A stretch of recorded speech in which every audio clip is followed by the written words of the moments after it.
Hey everyone, and welcome back to the channel. Today, we're diving into a story that's a real emotional roller coaster. It's about betrayal, but it's also about a man's quiet strength and his journey to reclaim his life. This is the story of Mark and Sarah, and how a seemingly perfect marriage crumbled under the weight of lies. Mark and Sarah had what everyone considered a storybook romance. They met in college, fell in love fast, and built a beautiful life together. They had a cozy home, two wonderful kids, and a circle of friends who adored them. From the outside, they were the couple everyone wanted to be. Mark worked hard as an architect, providing a stable, comfortable life, while Sarah managed the home and was deeply involved in the kids' school and community activities. They were a team, or so Mark believed. The first crack in this perfect picture appeared subtly. It started with Sarah's phone. It used to be left on the counter, open for anyone to see. But suddenly it was always with her, screen down or locked away in her purse. When it buzzed, she'd quickly silence it, often with a nervous glance in Mark's direction. He'd ask, "Who was that?" And she'd brush it off with a simple, "Oh, just a spam call," or "one of the moms from school." Mark didn't think much of it at first. Why would he? He trusted his wife completely. Then came the girls' nights out. They became more frequent, stretching later and later into the night.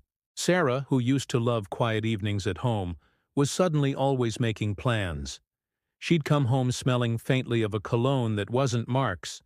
Her cheeks flushed, and her stories about the night's events were always a little too detailed, a little too rehearsed. Mark started noticing inconsistencies. One night she said they went to a new wine bar downtown, but a friend later mentioned running into their mutual friend, who was supposedly with Sarah, at a grocery store on the other side of town. The real alarm bell, the one that shattered Mark's peaceful denial, rang one Saturday morning.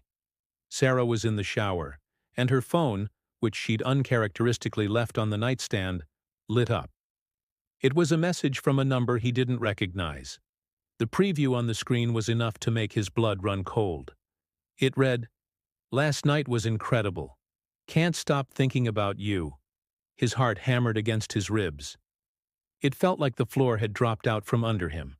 He could have confronted her right then and there. He could have burst into the bathroom, phone in hand, demanding an explanation. The rage was there, a hot, burning fire in his gut. But as he stood there trembling, another feeling washed over him. A cold, clinical curiosity. How long had this been going on? How deep did the lies go? In that moment, Mark made a decision that would change everything. He wasn't going to explode. He wasn't going to give her the satisfaction of a dramatic fight where she could cry, apologize, and manipulate the situation. No, he was going to watch. He knew the truth, or at least the start of it. Now, he wanted to see just how far she would go. He wanted to see the full picture of the woman he had married.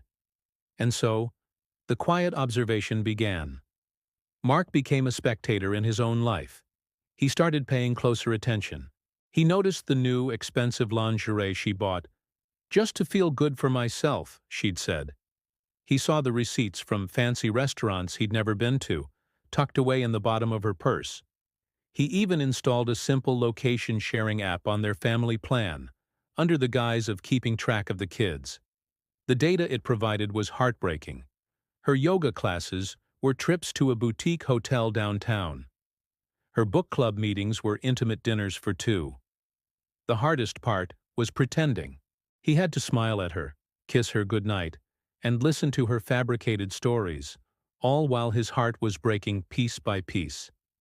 He played the part of the loving, oblivious husband. He'd ask, "How was your day, honey?" and listen patiently as she spun elaborate tales of her outings with friends, her voice never wavering. It was a masterful performance, and part of him was morbidly impressed by her audacity. She looked him right in the eye and lied without a flicker of guilt. One evening she came home glowing. "Mark, you won't believe it," she said, her eyes shining. "My friend Chloe just got a huge promotion, and to celebrate, Her company is sending her and a +1 on an all-expenses-paid trip to a resort in the mountains for the weekend, and she invited me. Mark felt a cold knot form in his stomach. He knew Chloe. He also knew Chloe had been laid off 2 months prior. He simply nodded and said, "Wow, that's amazing, honey. You deserve a break. You should definitely go." He even helped her pack, handing her a new sweater and telling her to have the best time. Inside, he was a storm of emotions, but on the outside, he was calm. He was setting the stage for the final act. While she was gone on her trip with Chloe, Mark did what he needed to do. He contacted a lawyer.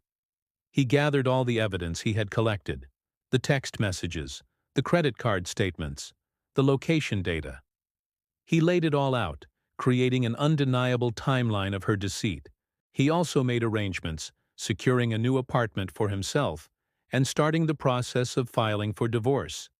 He worked methodically, his grief fueling a quiet, determined resolve. When Sarah returned on Sunday evening, tanned and relaxed, she walked into a house that felt different. Mark was sitting in the living room, not in front of the TV, but on the sofa, waiting for her. The coffee table between them was clear, except for a single manila envelope. "Hey you," she said, leaning in to kiss him. He gently turned his head, and she kissed his cheek instead. "I missed you. How were the kids?" "They're fine," Mark said, his voice even and calm. "Sarah, we need to talk."